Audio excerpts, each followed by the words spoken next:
ako nag-search tungkol sa cancer. Karamihan talaga sa cancer, hindi nag-survive ang tao. Hindi talaga. Kasi nagtingin ako sa Google tungkol sa cancer. Nag-search ako sa mga groups na tungkol sa mga may cancer. Karamihan, hindi talaga nag-survive. Kasi siguro yun na talaga ang destiny nila na mamatay. Ganun talaga. Meron akong pina-follow sa TikTok na merong cancer. Lahat niyang post niya, binamasdan ko, pinapanood ko. Yun, na hindi siya nag-survive. Kaya, sinare ko rin nga ang ang story ko sa kanya. At sinabihan ko siya, lakasan ng loob niya. Magdasal siya sa Panginoon Ama Jesucristo. Kaya lang talaga, hanggang doon na lang talaga ang buhay. Sabi nga ng ama ni Papa, ang sakit nagagamot. Ang kamatayan, wala ng lunas at wala ng gamot. Pagka talagang nakadestiny ka ng mamamatay, mamamatay ka. Iyon ang ganun na talaga. Ako, simula nang dumating ako dito sa Canada, nagkaroon ako ng depression. Hindi ko yan alam noon kung ano ang depression. Kaya umuwi nga ako noong 1994, nakita ng iba kong mga kapatid na iba na ang kilos ko. Yun. Kasi, sinabihan ko sila may depression, pero hindi naman siguro nila alam kung ano ang depression. Yun.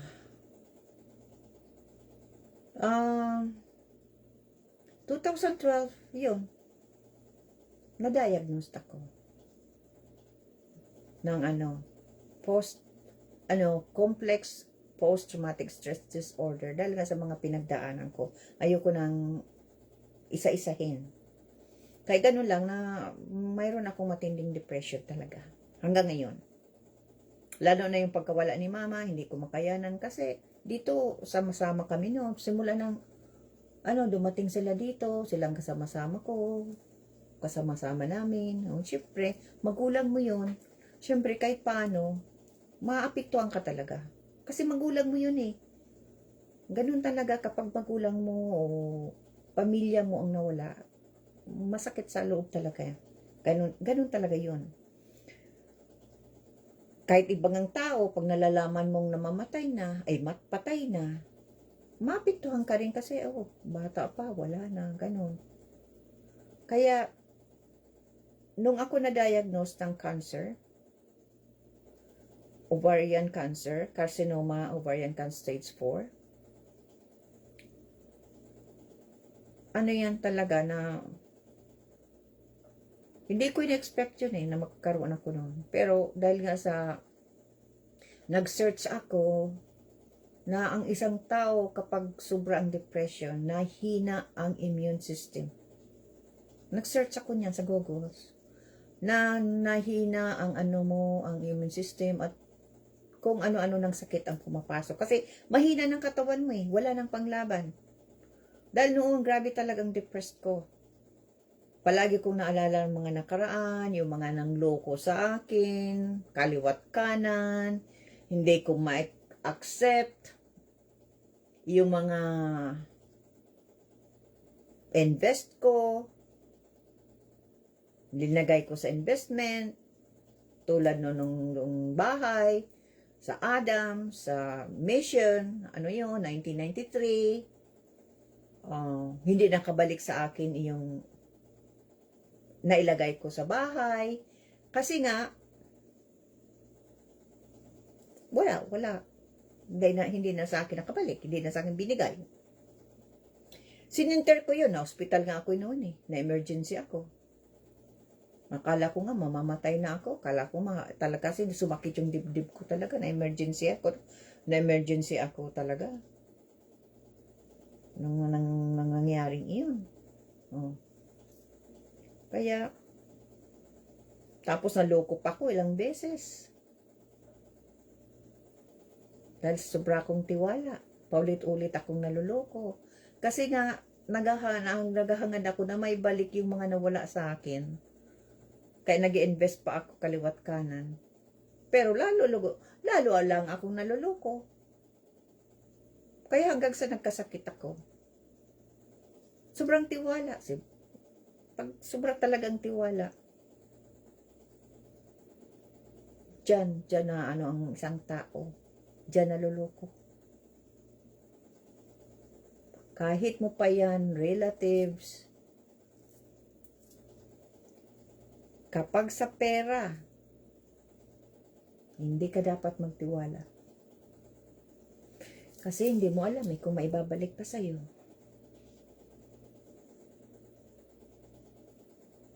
Kaya yun, nagkasakit ako, sobra kong depression. Yung pagkawala ni mama, na-depressed ako. Kasi siyempre, magulang ko yun. Kaya ngayon, iniisip ko lang si mama nagbabakasyon. Pero pag nadating na ang February,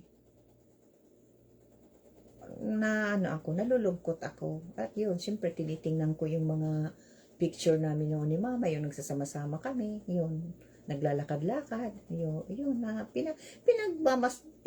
pinapanood ko pa rin yun. Pinapanood ko pa rin iyon. Minsan-minsan.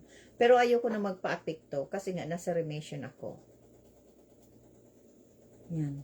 Tapos yung mga nagtawag ng social worker sa akin noong 2008.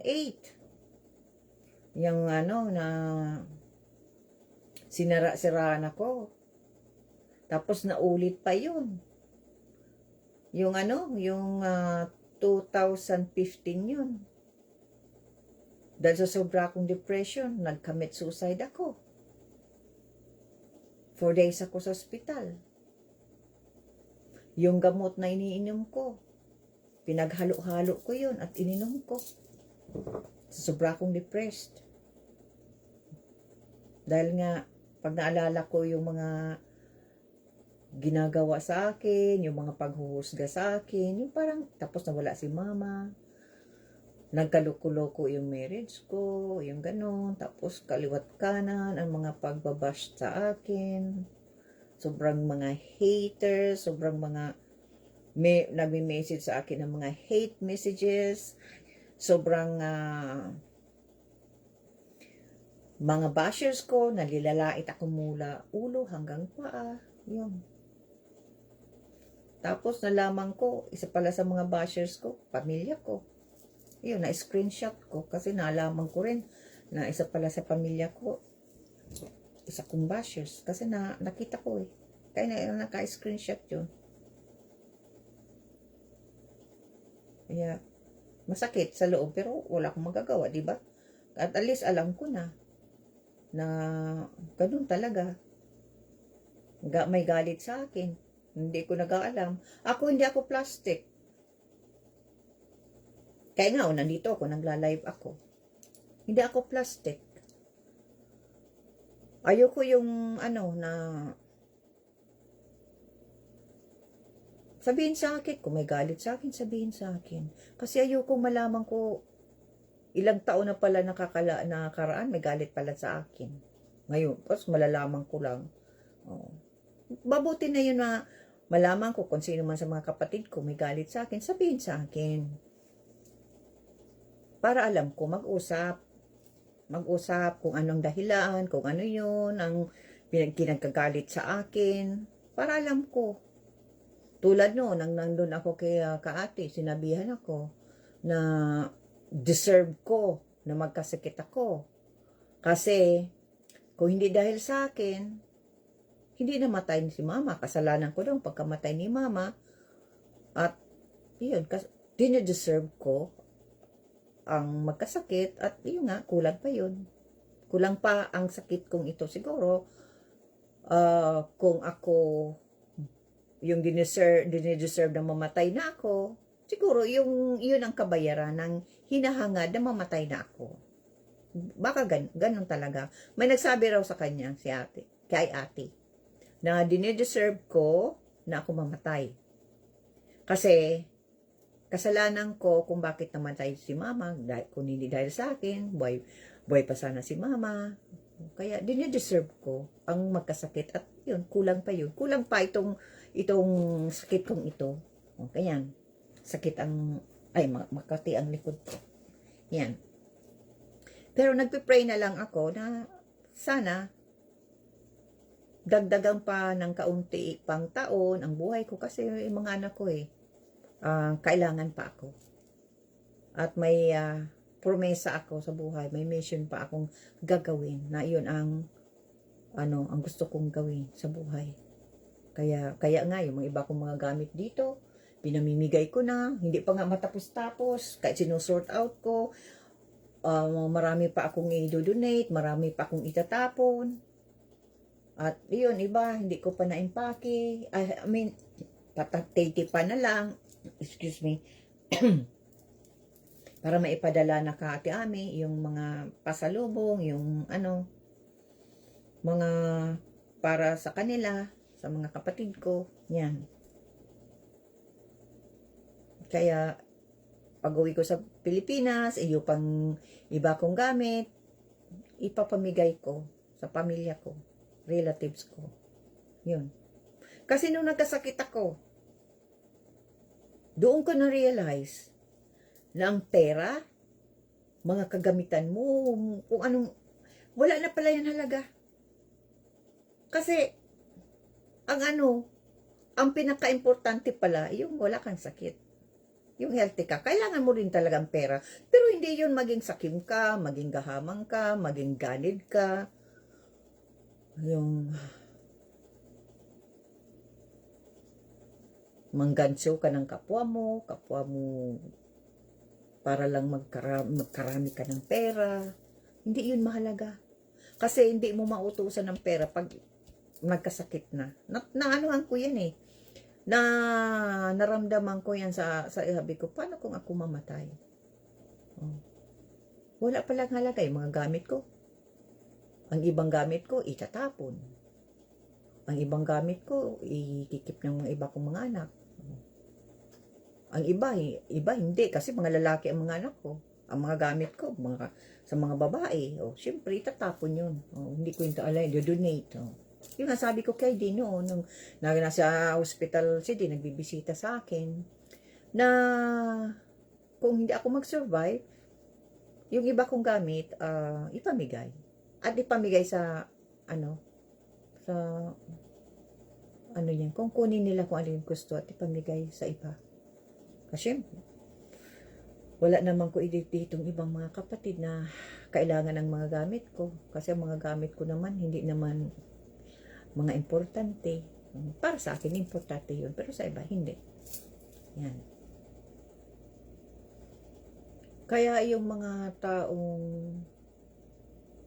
naghahagad na sobrang-sobra pera, okay lang yun. Yung kung galing sa trabaho mo, ganun yan. Pero yung iba nang luloko,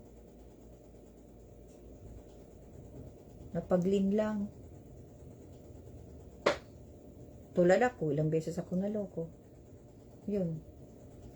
Siyempre, pagdating ng panahon, yung mga nangloko sa akin, pagdudusahan nila yun. Hindi pa man ngayon, pero mangyayari yun. Darating yun. Kasi siyempre, ang bawat hinanakit mo, bawat luha mo, na nawala yung pera mo, may karma. Kasi hindi lang ako isang beses umiyak nang ako naloko, nang ako linoko kaliwat kanan. Hindi lang ako isang beses umiyak. Siguro hindi ko na mabilang. Pero yung nagkasakit na ako, kasi nung time na yun talaga, hindi na ako natutulog.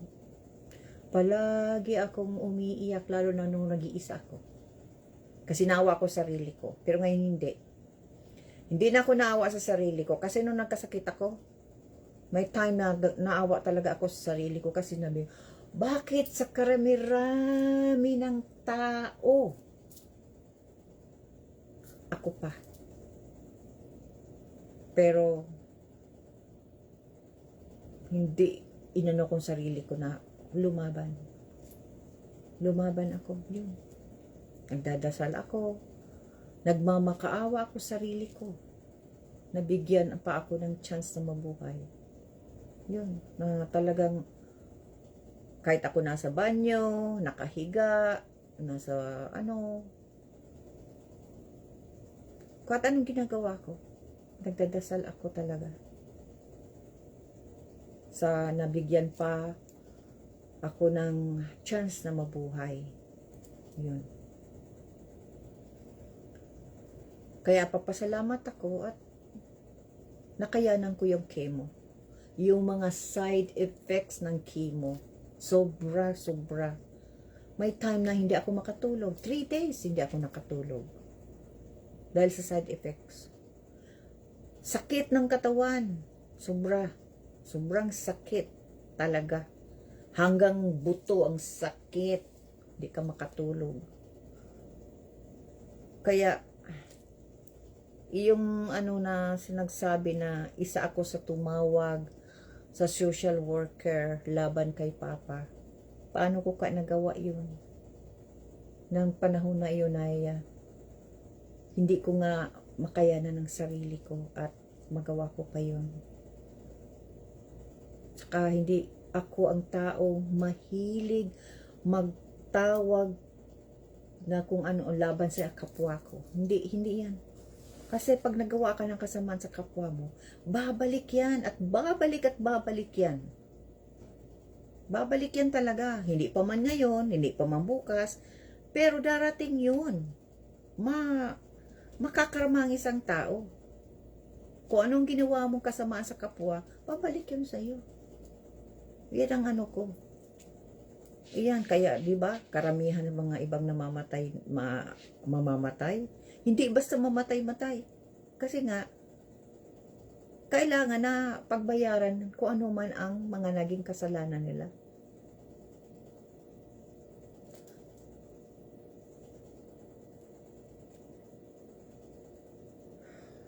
Kaya, itong kay Papa, na ayaw pa-eye surgery, hindi ko yung kasalanan.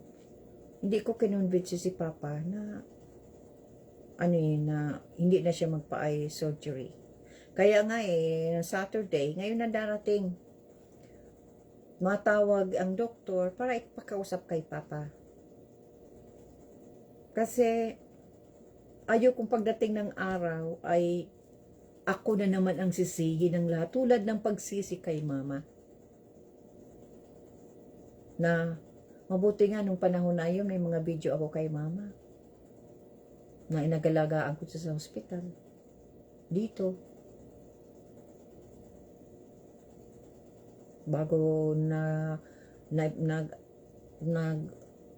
uwi si Mama sa Pilipinas. Yun, may mga video ako.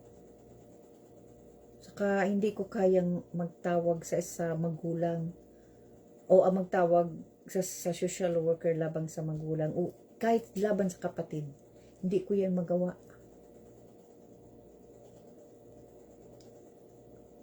Bakit sisirain mo? Tulad, ako naka-experience na yan. Na may tumawag ng social worker labang sa akin na sinabing unfit mom ako. 2008 yun. Hindi ko makakalimutan. September 15, 2008. May tumawag na social worker laban sa akin na unfit mother ako. Nagpo-prostitute daw ako. Nagda-drugs, alcoholic, at unfit mom nga. Pero napatunayan, hindi naman. Totoo. Yung gusto lang sirain yung buhay ng anak ko at buhay ko. Kasi dito, pag may nag-report na ganyan, di na kinukuha talaga at dinadala sa foster home. Karamihan yan ay nasisira ang buhay nila kasi nga nag-retaliate at karamihan mas lalong napapasama. Takot na ng mga anak ko, Mom, I don't wanna go to foster home. Ang ganon, syempre. Yung ko rin, ano bang nagawa kong sino na gumawa nito sa akin? Tulad niya, wala akong mga kaibigan dito. Walang nakakaalam kung sino ako, kung anong pangalan ko. Walang ka. Pero noon, alam na alam.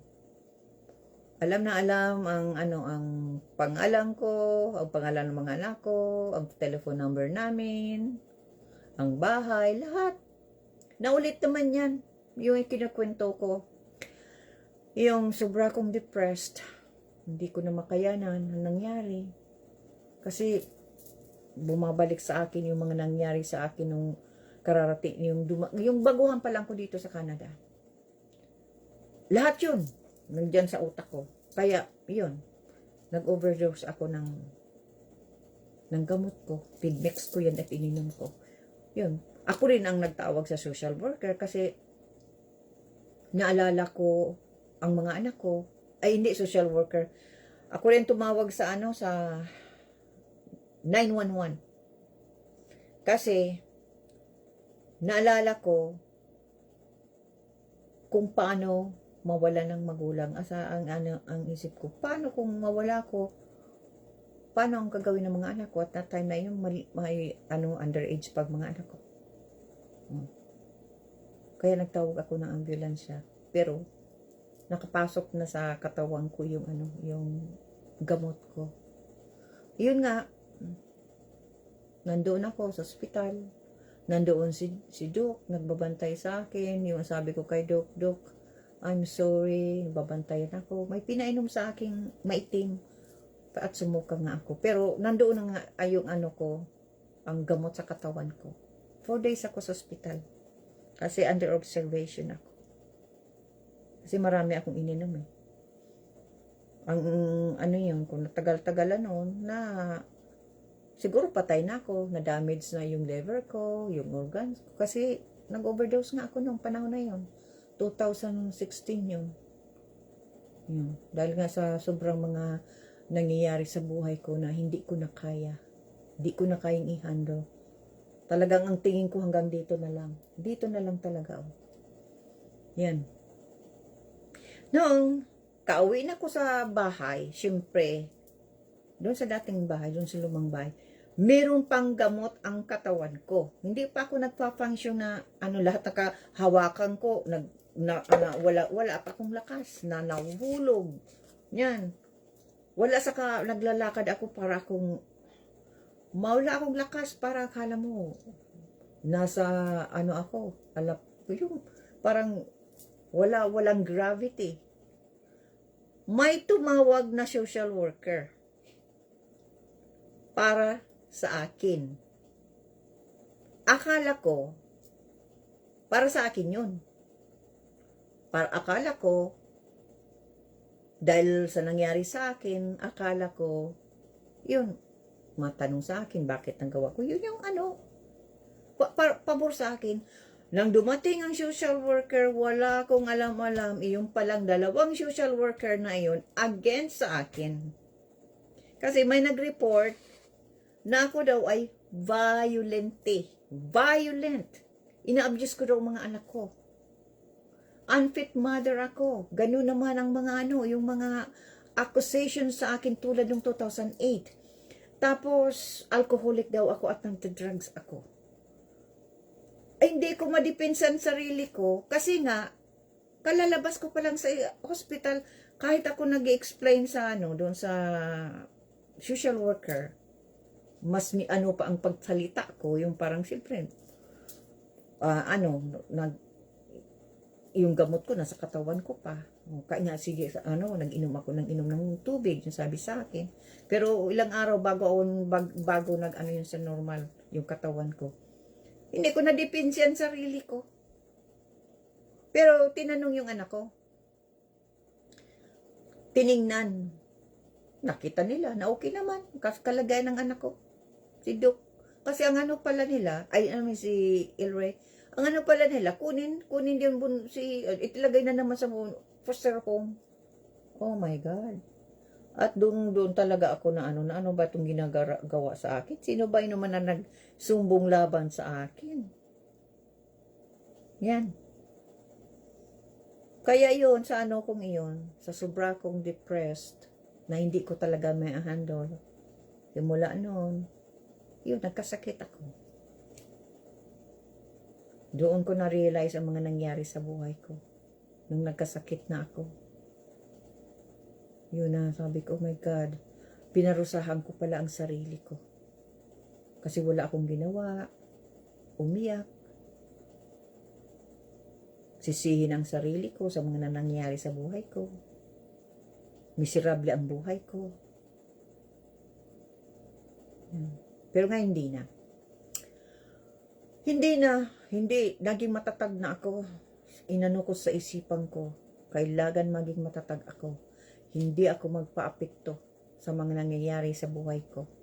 Kahit ano pang sabihin sa akin, ng iba kong pamilya, na si Dubi ay sinungaling, si Dubi ay tumbok mag-ibong, si Dubi ay traidor, si Dubi ay may kasalanan, kaya namatay si Mama, si Dubi ay may kasalanan kung bakit hindi si Papa nag-eye surgery.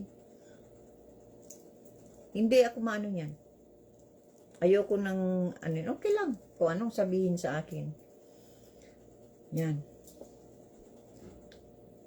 Kaya, sabihin pa na ako ang pinakamasama sa lahat ng magkakapatid, okay lang. Sabi, kahit anong isabi sa akin, okay lang yan. Alam nga naman na, magmakaawa ako na, wag nyo akong ganyan, wag nyo akong husgahan kasi di ako ganyan. Hindi, kasi yun na nasa utak. Yun na nasa utak, hindi na yun mababago. Kasi yun ang pagtingin sa akin. Na masama akong tao, sinungaling, ano pa yun, traidor, tugbok mag-ibong, ano pa yun. Yun, napakasama akong tao.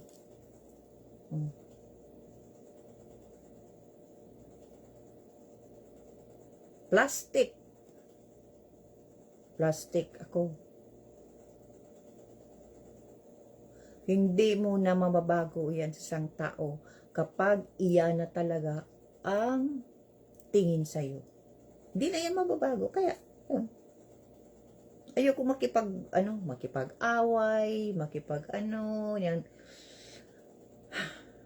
Dahil ako lang, pag ginawa ko yun, makipag-away ka, makipagdakdakan ka, o ianuhin mo sarili. Hindi ako ganyan, makipag-away ka. Kung ano, ako ang talo. Kaya hayaan ko na lang. Kung anong sabihin sa akin, o kung pag-ikwento ako, doon nga sa si Roma, ipinagkwento ako na wala akong utang na loob.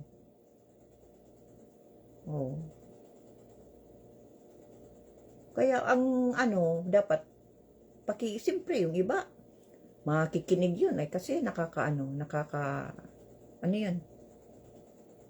nakikinabang kahit dinig ng dinig. Pero yung sinabi na wala akong utang na loob, yung yan anong walang, yun nga wala akong alam-alam, pinagsasabi na pala wala akong utang na loob.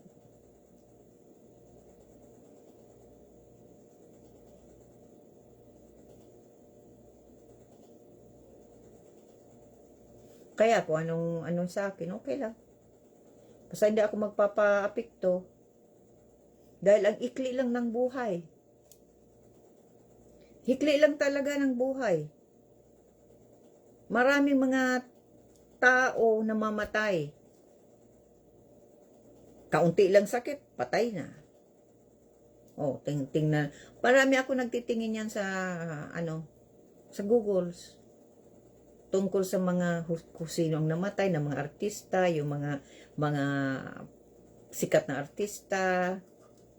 Tinitingnan ko yun O kung ano ang dahilan kung pagkasakit nila. Karamihan yan talagang may sakit. Ang iba nag-overdose. Ang iba yung na-overdose sa drugs. Ang iba na heart attack. Tingnan mo yan. Ang ikli ng buhay. Mga sikat pa yan artista mga mayayaman pa yan. Ikli lang ng buhay. Kaya kung ako magpapaapekto sa mga paghuhusga sa akin, ako ang talo. Tulad noon, na nasobra akong naapektuhan, ako ang talo. Yun. Kaya nag-live ako. Kaya kung sino na sa mga pagkapatid ko, iba kong kapatid, galit sa akin, lumapit sa akin, sabihan ako. Kasi ayoko na, nakikipag-usap pala ako sa iyo, di ko alam, may galit ka pala sa akin. Galit na tago-tago. Pakatapos, pakalipas ng ilang taon, sasabihin mo sa akin na may kasalanan ako sa iyo. Dapat sa umpisa pa lang sabihin. Sa umpisa pa lang. Ate Dobe, Dobe, ganyan. May kasalanan ka sa akin. Ganito ang ginawa mo sa akin. Para naman, may sabi kung ano ang side ko rin. Ganon. Hindi yung wala akong kaalam-alam. Pakalipas ng ilang taon, may galit pala sa akin. Doon nagalit sa akin. Mali yun.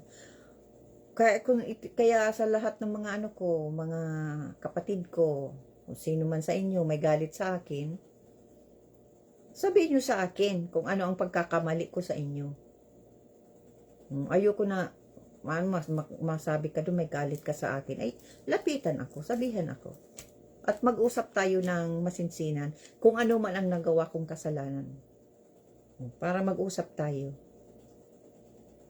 Ganon. Yan.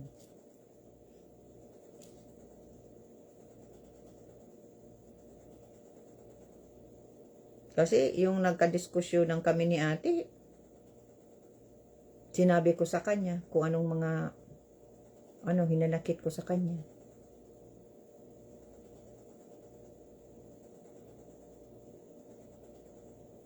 Nung mga panahon na namin ni ate Ami, meron din kaming misunderstanding noon. Pero nakaraan na yun. Nung kabataan namin, natural naman talaga sa mga magkakapatid, yung mga kabataan, ganun yun na mag-aaway-away. Si Bibi noon, palagi ako niya noon mag-aaway. Pero pag nasa school, pag may problema, siya ang ano bang tawag noon? Kasi palagi akong inaaway, pipoprovoke ako. Yun doon sa San Felipe. May mga 13-ager din doon. Inaano ako, binubuli ako. Ayoko ng away, ayoko ng gulo. Inaano ako na mag-away doon sa tabi ng ilog. Si Bibi, yung gustong makipag doon sa tabing ilog. Ayaw kay Bibi kasi si Bibi talagang kayang lumaban. Hindi nagpapaano si Bibi, hindi si Bibi na yung tawag noon, mabubuli-buli. Ako ang binubuli doon sa eskwelahan at kahit doon sa lugar namin binubuli ako. Kahit babae malakad dyan, pag nalakad ako na tweet ganyan. Siyempre yung tapos pag nadaan ako noon, tinatawanan ako. Wala naman kong ginawa sa kanila. Para sa kanila, may ginawa ako. Hindi na lang ko napansin. Hindi na lang ako naintindi. Yun si Bibi sa akin. Protector noon. Nung nandoon. Pero nung nag-asawa na, nagpunta na sa si Roma, wala na. Kaya ako nag-iiwas na lang. Kasi ayoko ng gulo. Ayoko talaga ng gulo sa mga yan.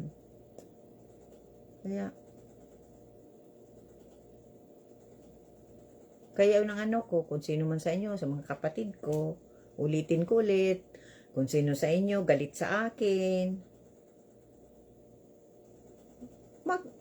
sa akin, yan, sabihan ako.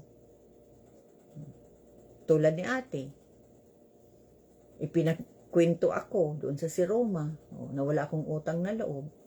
Minisage ko siya, kinausap ko siya. Kaya lang, hindi naman siya hindi naman siya nakiusap na sa akin. Ayaw niya na makiusap sa akin. Kasi hindi naman ako pinakinggan. Kaya wala na. In-unfriend na nga ako ni ate at big block niya na ako sa messenger. Yun. Kaya, ganun. Kasi,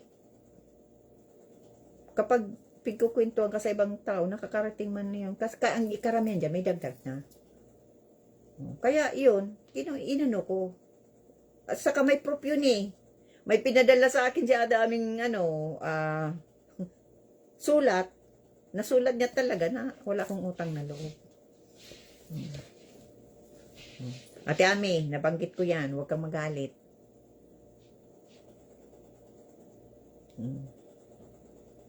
Hindi yung pinadala kay Ate Ami. Pinadala yun sa lawyer ni Ate Ami. Yung lawyer ni Ate Ami, ibinigay sa kanya. Yung lahat na pinadala ni ating sulat sa lawyer. Ngayon, binigay naman ng lawyer kay Ate Ami. Tapos, si Ate Ami naman, pinadala sa akin yung tungkol sa akin. Si Ate naman, wala akong kalam-alam. May ano pala siya sa akin na wala pala akong utang na loob. Ay dapat sinabihan niya ako direkta. Kung mapapanood mo ito. Binanggit ko. Dapat yung sabi mong wala akong utang na loob sa iyo, dapat ako mismo ang sinabihan mo.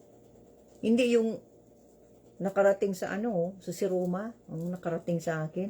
Tapos doon pa sa lawyer ni Ate Ami. Sinulatan mo tungkol sa akin. Mali yun. Dapat sinabi mo sa akin na wala akong utang na loob sa iyo. Yun.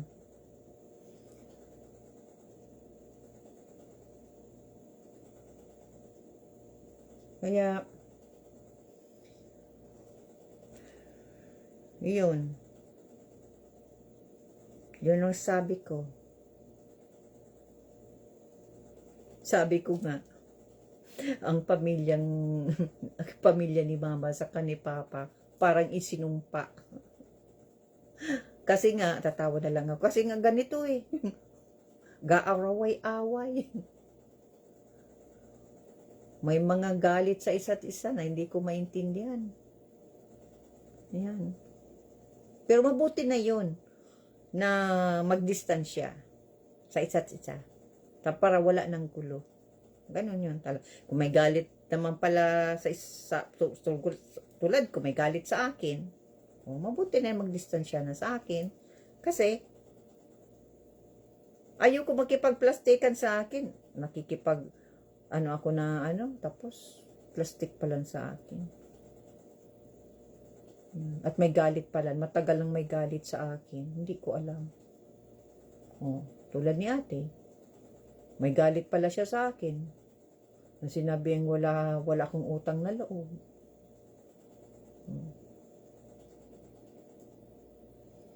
Pinagkwento niya. Doon sa si Roma. Tungkol sa buhay ko. Pinagkwento ako sa si Roma. Alam mo naman sa si Roma ha. Alam mo naman ang mga tao, karamihan sa Pilipinas. Hindi mo magganyan. Nakarating. Nandito ako, nakarating sa akin.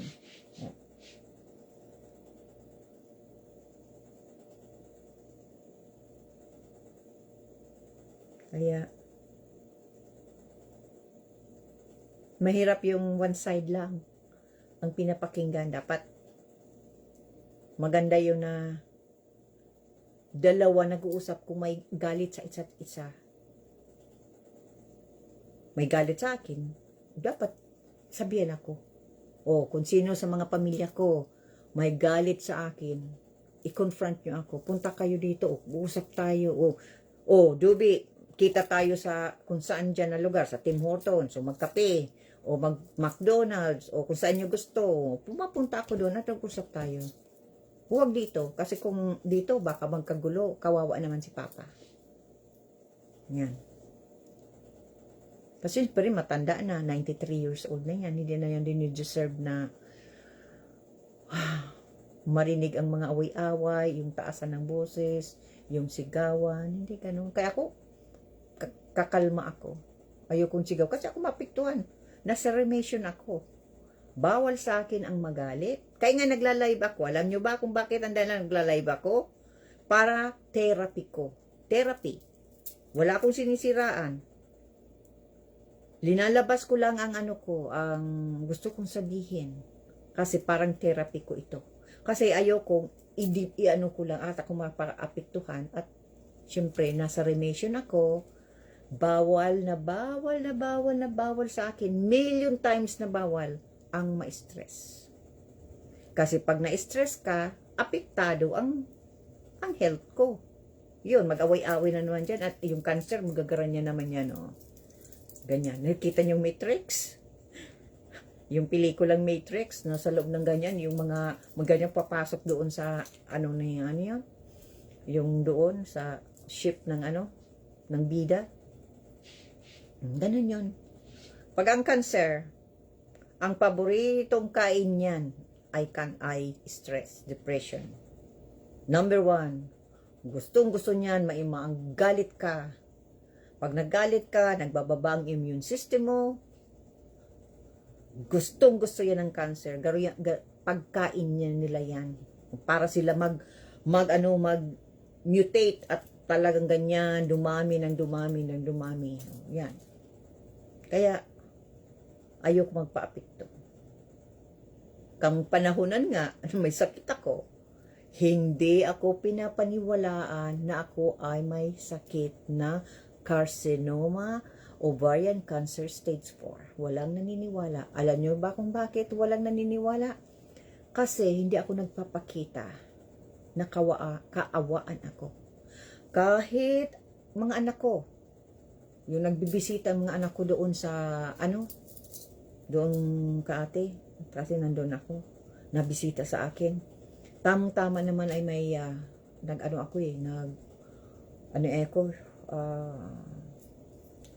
chemo. Nasa katawan niya ng 2 weeks. Ang side effects niyan, grabe. Hindi ka makatulog. Masasakit ang lahat ng iyong mga kasuan, ang laman mo, tapos masuka ka, hindi ka makakain, wala kang appetite. Iyong mga gums mong iyon, nagpuputok-putok-putok yan dyan, parang yung, yung may soul dyan. Kaya ang pagkakain ko noon, baby food. Yung naisipan ko yun eh.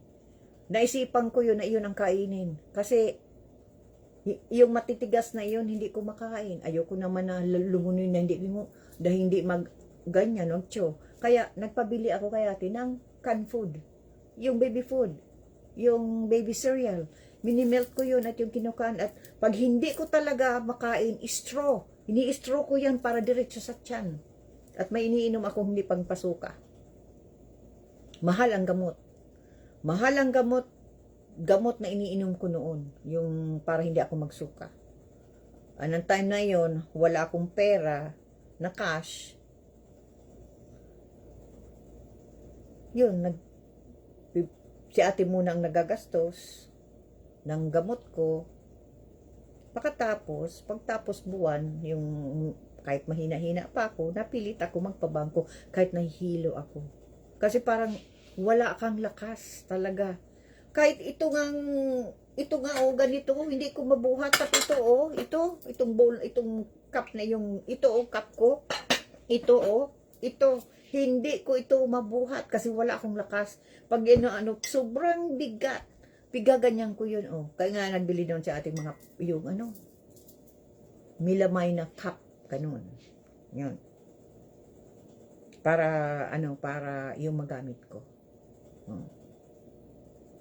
Yan. Pero hindi ako nagpakita sa mga anak ko na mahina ako. Minsan, nagiiyak talaga ako. Siyempre, bakit ako? Paano bang parusa to sa akin? Anong nangyari? Yan pala, dahil sa depression ko. Kaya yung, na-realize ko na ang mga nangyari sa buhay ko. Kaya ako palagi naluloko. Bakit kung sobra kong tiwala. Kahit pamilya mo yan. Relatives mo. Basta pera ang pag-uusapan, huwag kang sobrang tiwala. Yan. Totoo yan. sa pera, pag pera, huwag magtiwala.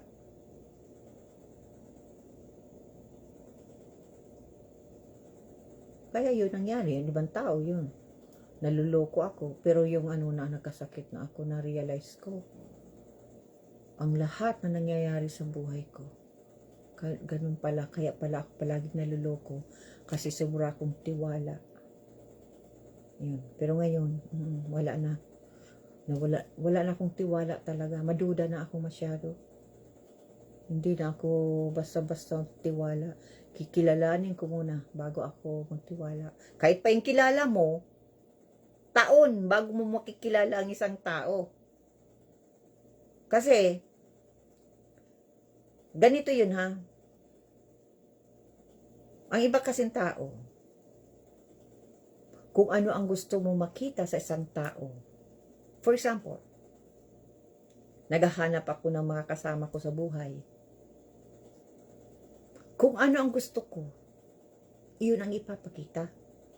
Yun talaga, kasi alam ng mga lalaki kung ano ang gusto ng, ano ang weakness ng mga babae. Alam yan. Alam yan, kaya yun ang pinapakita. Oh. Ay pag naniwala ka, na yun pala ay ang, ano, yan, maluloko ka. Oh. Ganun. Ganun nangyari sa akin, naloko rin ako. Kaya ngayon di na.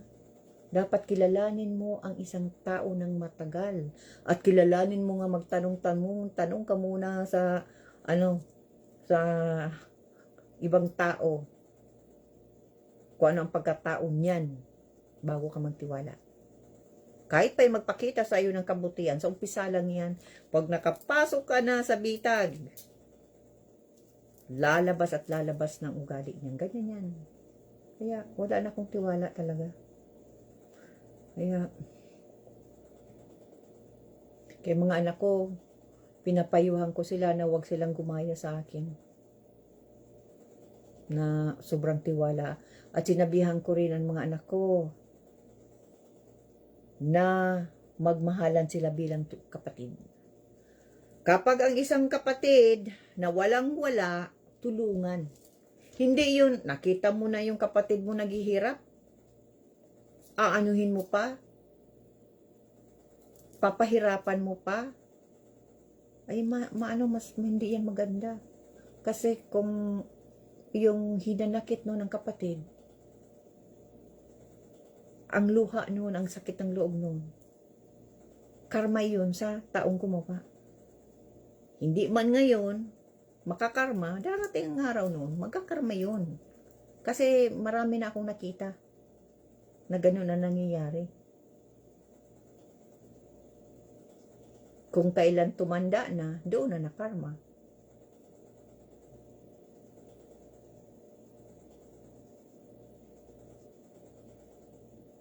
Kaya grabing grabe ang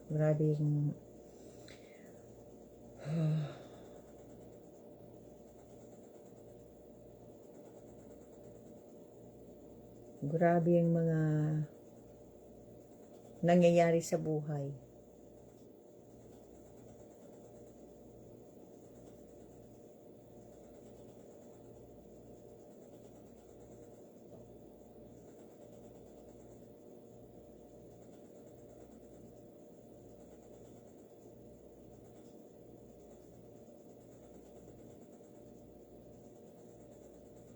Yeah. Dapat magkakapatid, nagmamahalan, nagtutulungan, at hindi dapat magkumpetensyahan. Kaya kung kayo may mga anak, ipayo nyo yan sa kanila. Ipayo nyo na ang magkakapatid magtulungan. Huwag magkumpetensya na ka sa iba. Huwag lang sa mga kapatid mo. Kasi unfair yan.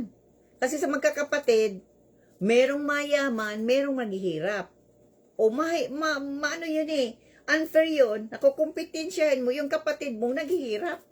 At aanuhin mo yung bubulihin mo. O diba? Masama yun. Kaya yun ang inano ko sa mga anak ko. Na wag ganun. magmahalan sila at magtulungan. Magtulungan. Yung pag walang ano, ang kapatid nila na walang-wala, tulungan. Oh. At hindi mo dapat, kahit sa sino sa inyo, gawing katulong ang iyong kapatid. Kasi unfair yan. Magkuha na lang kayo may ibang katulong. Hindi dapat gawing katulong ang kapatid, lalo na kung walang sahod. Alilanghanin lang. Mali yun. Wala kang karapatan, o kahit sino, na gawin mong katulong ang kapatid mo.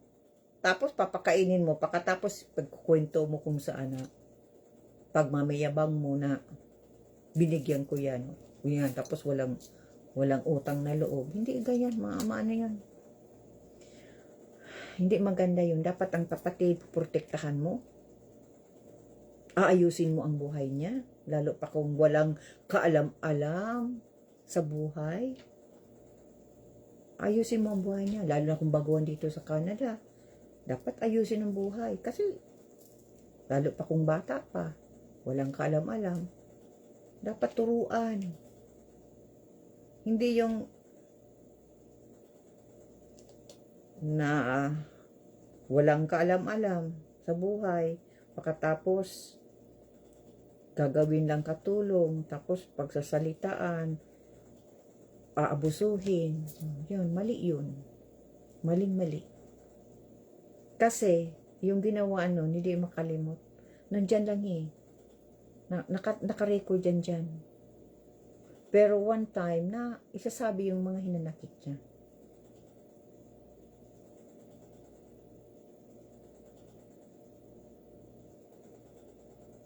O, yun lang. Kaya kayo, mayroong mga kapatid, magmahalang kayo. Kaya hang ako doon sa mga ibang magkakapatid na talagang maganda ang samahan. Meron akong kaklase noon na talagang matulugin siya sa kanyang mga kapatid at hindi susumbat. Tinutulugan talaga at hindi sinisiraan yung kapatid. Talagang hanggang ngayon, intact pa rin silang magkakapatid. Kasi pinagmamasdan ko sila kilala ko sila. Tagal na. Ngayon, nagtutulungan silang magkakapatid. At iyon, pinasok pa ang trabaho yung kapatid niya kung saan siya nagtatrabaho. Diba magandang yun, samahan, nagtutulungan, nagmamahalan bilang magkakapatid, at nagre-respetuhan, at hindi nag-iinggitan. Isa pa, kahit ang isang tao na naging katulong o naging kasambahay, naging domestic helper, o kung ano pang tawag niyan, may karapatan siya na gusto maging mabuti ang buhay. Huwag uling nakikita ng nagiging mabuti-buti na ang buhay. Gagawa ng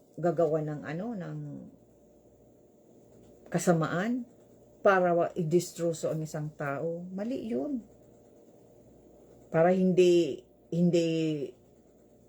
walang mangyari sa buhay niya. Mali yun. Dapat tulungan nga. Dapat i-discourage nga ang kapatid. Hindi yung dinidiscourage mo. Natatawanan mo ang isang kapatid. Mali ang i-discourage. Dapat ibigyan mo siya ng encouragement. Okay, ganyan, gumawa ka, naging mabuti ang buhay mo, ganyan. Tulungan mo. Hindi yung gusto mo, ikaw lang ang pinakamayaman, ikaw lang ang maging mabuti ang buhay. Dahil ang karamihan na yan, maiiwan yan dito sa mundo. Pagdating ng araw, lahat tayo mamamatay. Ang lang yan, ganyan lang isang pair lang na damit, isang sapatos, ang masusuot. Si mama nga, walang sapatos, medyas lang. Magandang damit, pero mabubulok yun. Ang magandang alaala maiwan dito sa mundo, yung maging mabuti ka sa kapwa, yung maging mabuti ka sa kapatid. Iyon ang dapat maiwan dito sa mundo. Hindi yung nakita mo na naghihirap na ang kapatid mo, pahihirapan mo pa. Kasi wala siyang karapatan maging mabuti ang buhay. Diyan ka lang, aapak-apakan lang kita. Diyan ka lang. Hindi ka pwedeng tumaas, hindi ka pwedeng maging level ko, ka-level ko. Diyan ka lang. Yan. Unfair yan. Unfair na unfair yan. Dahil bawat tao may karapatan din na maging mabuti ang buhay. Yan.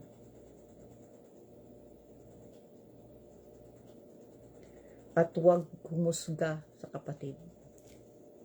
Huwag mong sabihin ang kapatid mo ganito, ganyan, ganyan. Mahili yun. Dahil kapatid mo yan. Para kang tumingin ka sa salamin, tapos sabihan mo yung ano mo, o pag ganyan, o. Di ba pag naganyan ka, ilan ang nagbalik sa'yo, o. Pag ganyan ka, o. Ganyan. O, di ba? 3. O, ganun yun. O, iduro-duro mo ang kapatid mo, ganyan, ganyan, ganyan ka, o. O. O, ibaliktad mo. Ilan ang nakaturo sa iyo? 3, di ba? O. Ganyan, o. See? O. Katuro, o. Ganyan. Parang nag-ano ka sa kapwa mo, ay, parang nakatingin ka sa salamin. Yun. Ako, hindi nagmamagaling. Yan, hindi ako nagmamagaling. Na ano ko lang sa mga experience ko. Yun lang.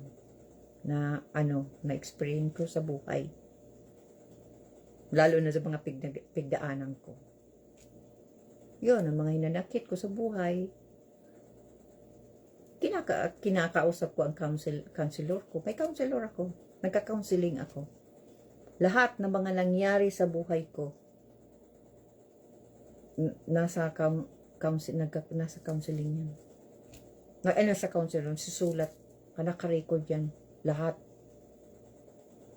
Kaya sabi sa akin, pag nag-ano yan, ilabas ko ang sakit ng loob ko. Ilabas ko kung ano man yun.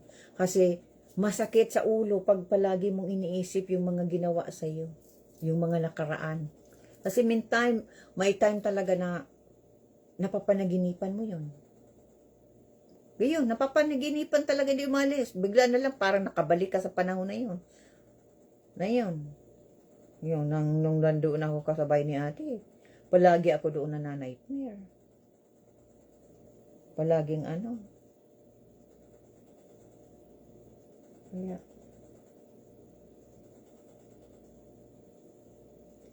Kaya yan. Kaya, yan lang ang masasabi ko. Maswerte yung magkakapatid na nagkakasundo, nagmamahalan, nagtutulungan. Maswerte talaga. Blessing yun sa magulang, saka sa magkakapatid na nagmamahalan at nagtutulungan ang magkakapatid. Hindi yung ipagkukwento sa ibang tao para maging para ako, kukwento ko doon sa ibang tao na hindi naman kilala yung kapatid ko, sisiraan ko siya, gagawa ng kwento. Pagkatapos makakarating naman sa akin. Malay mo, may mga dagdag pa. Pero coincidence man, na alam ng taong iyon kung ano-ano mga kwento, kasi accurate naman. Kaya paano din naman alam yung kinintuhan kung ano talaga ang pagkatao ko, kung ano ang mga ano ko. Kung hindi talaga sinabi, kaya accurate. Pero kung sinabi sa kapatid, si Dubi ganyan, ganyan, ganyan, ganyan. Ay kung may dagdag na, malalaman mo kung may dagdag na.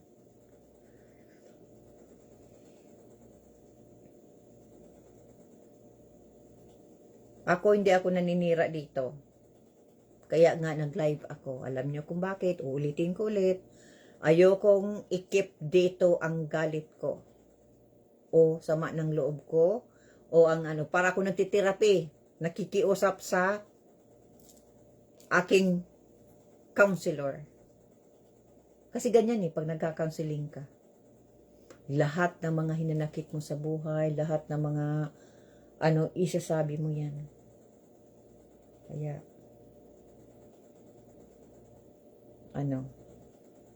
saka minsan talaga ako, yung nakikinig ako ng tugtog. Yung alam mo ko mga pagtugtog na ko, yung mga gospel song. Yan. Magandang mga gospel song. Kasi maganda sa pakinggan. Yan. Paborito ko si April Boys, yung mga kanta ni April Boys. Paborito ko yun. Yan. Okay. Ano pa? Ano pang sasabihin ko?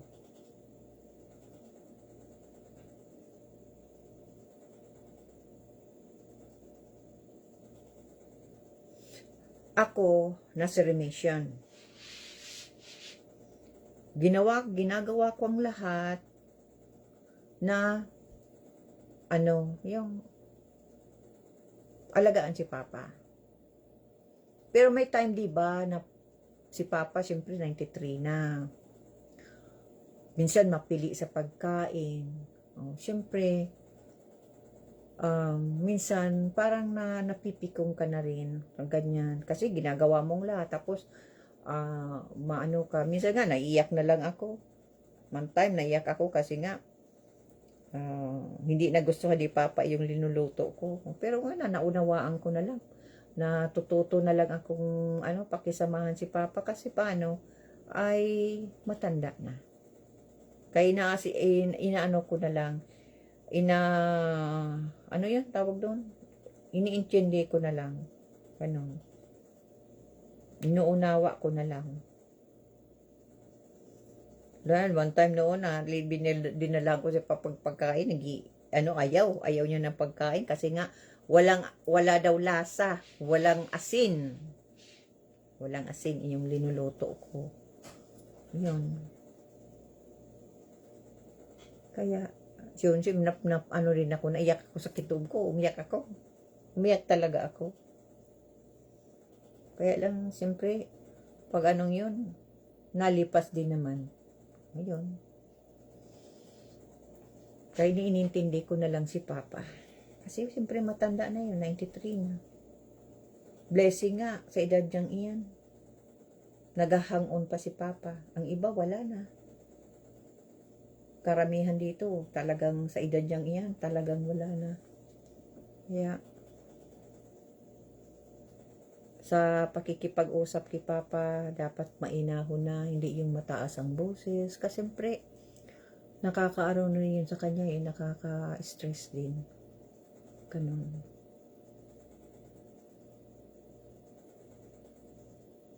Kasi ganyan talaga pag, siyempre, matanda na, may naramdaman. Nagiging siya, yung tawag nun.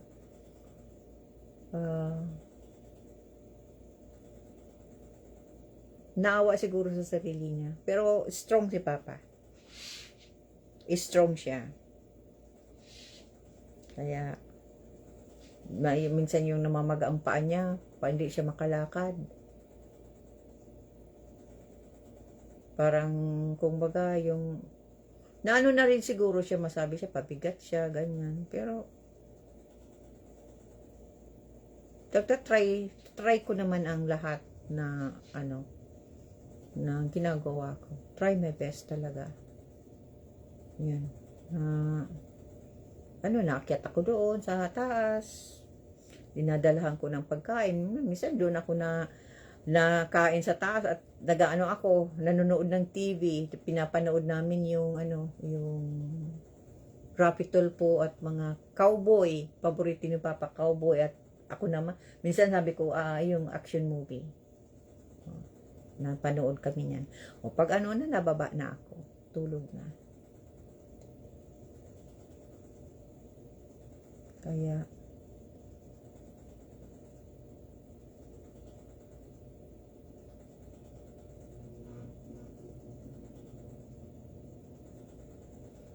maganda sa magkakapatid talaga yung nagkakasundo.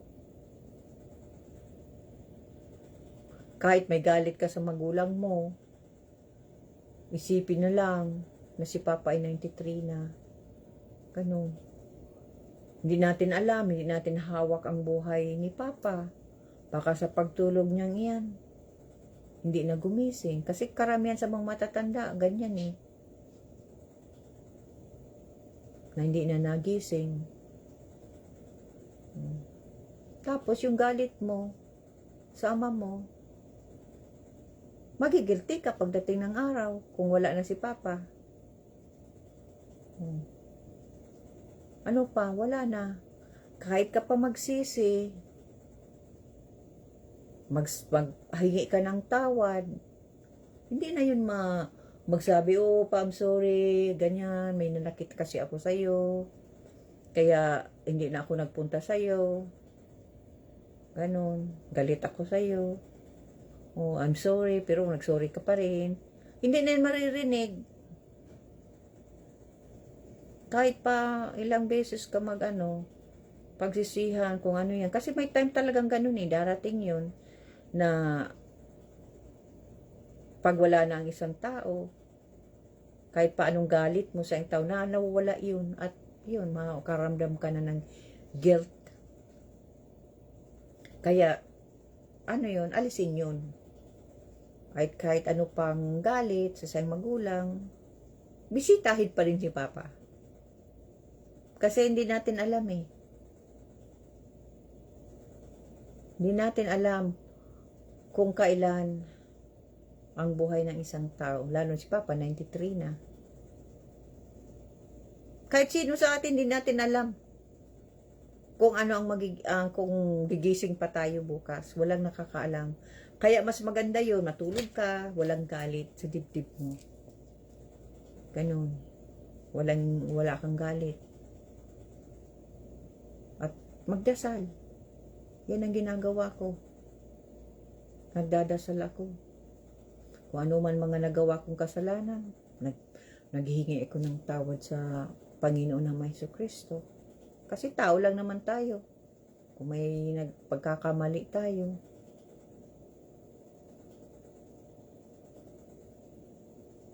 Pero hindi ako nang loko ng kapwa ko, kapatid, ha? Hindi ako nang loko. Hindi ako nang gancho ng kapatid.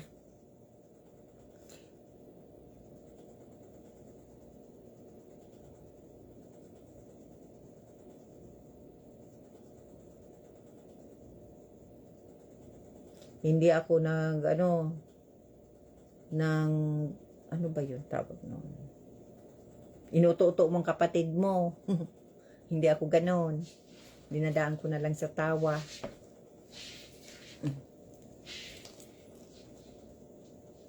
Hindi ko linuloko ang kapatid ko para lang ako magkapera. Kaya wala akong pagsisisihan sa bagay na yan. Alam kong walang hinanakit sa akin ng iba kong kapatid. Yung mga kapatid ko, na, si Dubi linoko ako, si Dubi dinaya ako, si Dubi ginancho ako. Si Dubi hindi sa akin binigay yung pera ko.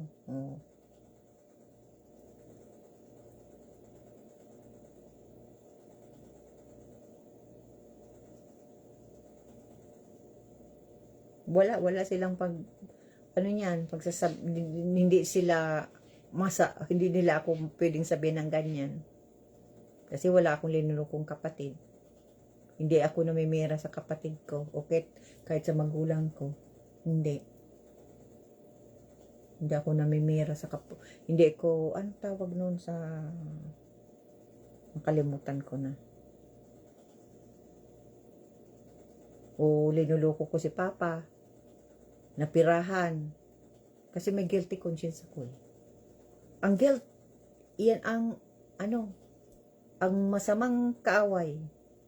Kaya kung wala kang awa, kung mayroon kang awa at mayroon kang guilty conscience, huwag kang manloko. Kasi, kahit pa mag-pretend, hindi ako nang loko ng kapwa. Dinideserve ko yun. Kasi kung hindi dahil sa akin, hindi sila ganyan. Pero deep inside, yun ang kakainin niyang ano mo, konsensya mo. Lalo na pag ang isang tao ay patay na. Yung taong iyon nalinuko, dinaya, ginancho. Ano pang tawag yan? Marami pa. Ginulangan. Ito na, ginulangan mo nga ako. Ginulangan. Hala. Oh. Wala na yun. Namatay yun, may hinanakit. Oh. Karma yun ang balik. Balik. Hindi mga yun, pero darating ang araw. Darating ang araw, pagbabayaran yun. Kasi takot ako sa ano karma. Kasi ang karma ay maano yan. Kaya ayoko mangloko ng kapatid ko. Ayoko mangloko talaga. Kasi mangloko sa magulang. Ayoko. Kasi yan ang karma yan, darating yan. Lalo na pag wala ng isang tao. Kapag wala ng ang taong linoko, ay yung guilt na yun. Unti-unti ano yan. Hindi yan mawawala sa isipan. Ano yan. Kaya magmahalan ang magkakapatid. Igalang ang magulang. Mahalin ang magulang. Kahit pa yan hindi naging mabuti sa'yo, magulang pa rin yan. Igalang pa rin. Mahalin pa rin. Kaya, huwag ng galit sa magulang o sa kapatid. Kasi magkakapatid. Hindi dapat na maging mortal na kaaway ang kapatid mo. Mabuti kung may ginawa sa iyong masama.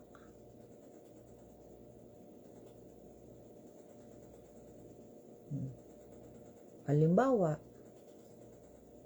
kinonsente ang asawa, namulistyahin ang kapatid. Iyan ang walang kapatawaran.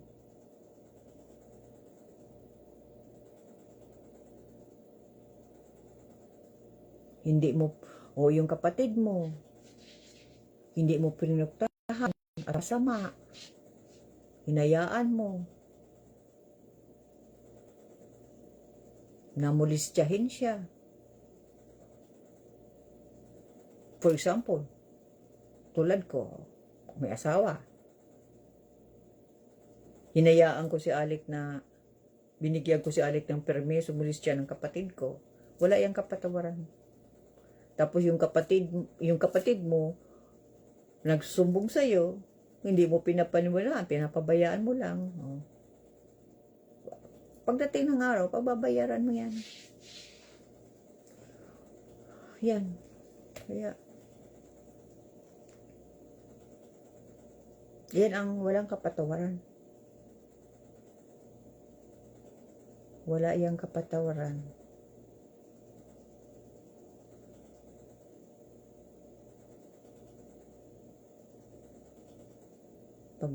At talagang pagbabayaran yan. Kahit pa sabihin mo na, gawa-gawa niya lang yan, nag-hallucination lang yan, nag-delusional lang yan. Hindi yan nangyari yan. Pero deep inside, alam ng taong yun ang totoo. Yan.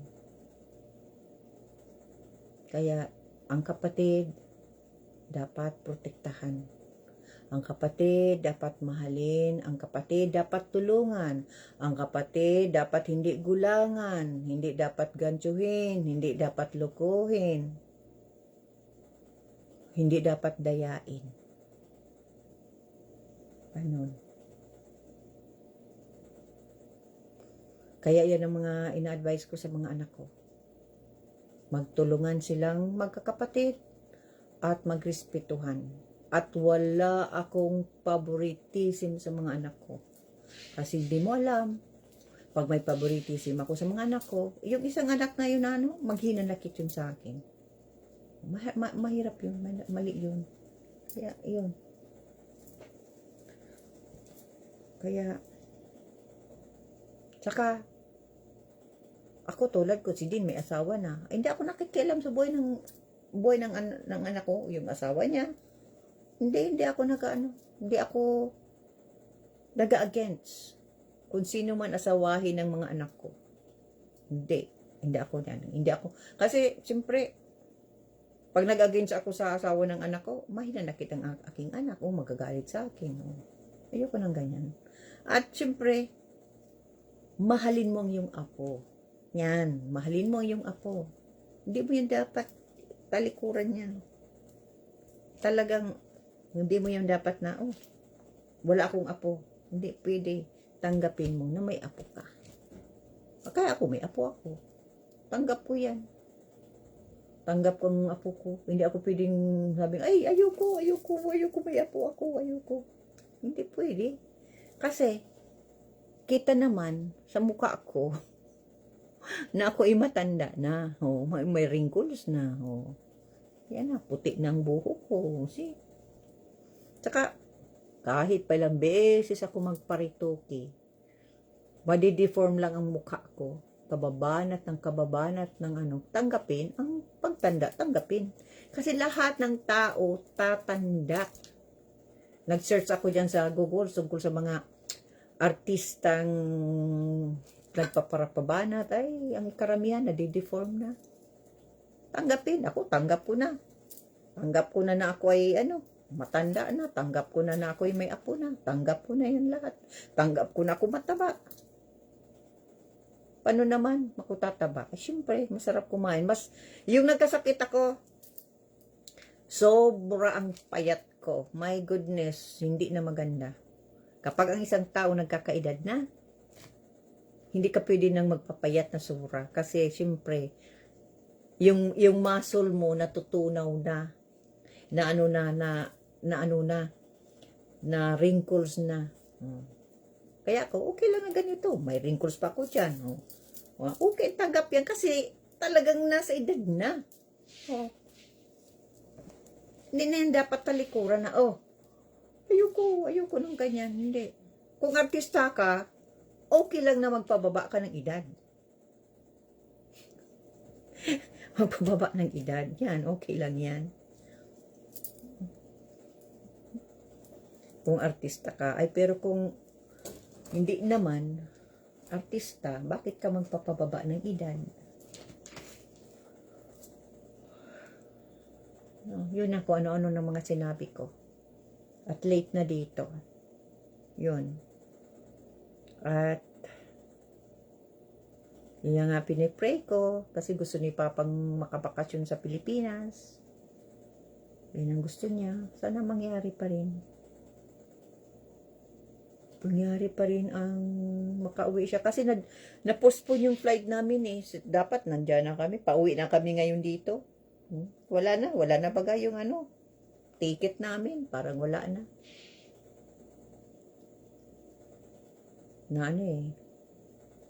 Last minute kasi na-postpone yung flight namin. Kaya yun. Simula noon na hindi na kami yung flight namin na postpone. Hindi ko pa, wala pa akong lakas na umpisa yung tapusin yung mga kahon na door to door. Pero kailangan ko ng energy para ma-impake ko na yung mga gamit na yan para maipadala na doon ka ate amin. Alam mo, sasabihin ko sa inyo, mahal ko ang lahat ng mga kapatid ko. Yun. Lahat mahal ko sila.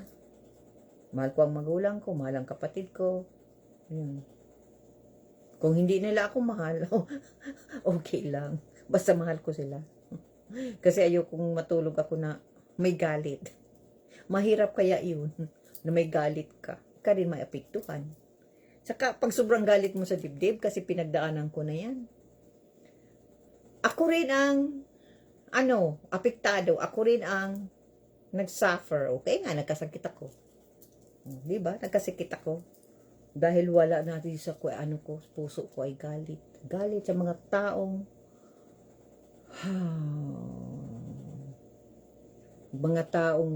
nangloko sa akin. Mga taong nagpahamak sa akin. Yun. Nandyan, ilang taon ako simula pa na punta ako dito sa Canada. Nung 80s yun. Kailan lang ako nahimasmasan sa mga nangyari sa akin. 2021, yung nagkasakit na ako. Doon ako nakapag-isip-isip na pinarusahan ko pala ang sarili ko. Pinarusahan ko talaga ang sarili ko kasi hindi ko talaga matanggap yung mga nangyari sa buhay ko. Pinarusahan ko ang sarili ko. Pinahirapan ko ang sarili ko. Pero sino rin ang talo? Ako. Ako rin ang naghirap emotionally. At yun nga, nagkasakit ako. I-imagine ba naman ang nag-umpisa yung pumasok na yung galit ko. Mga yung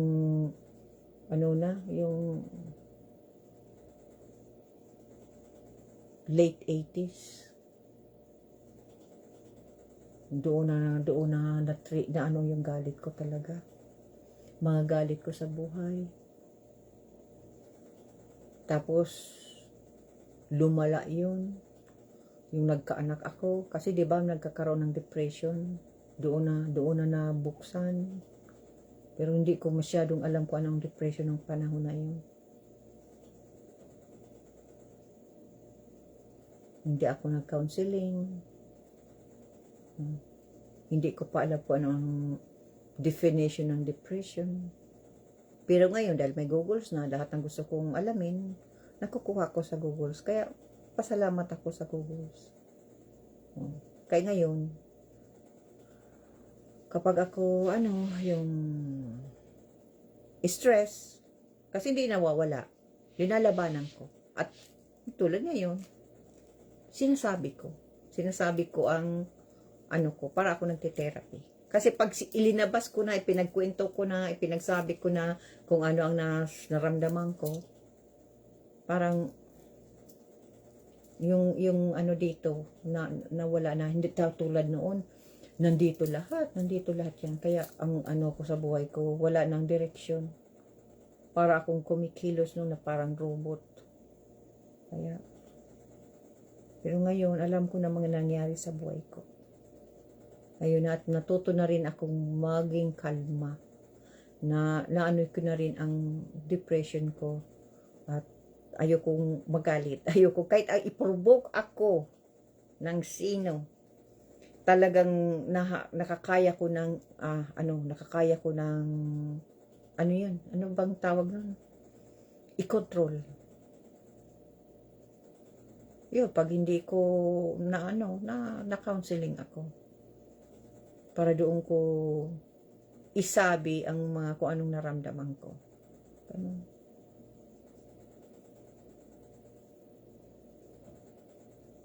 Okay.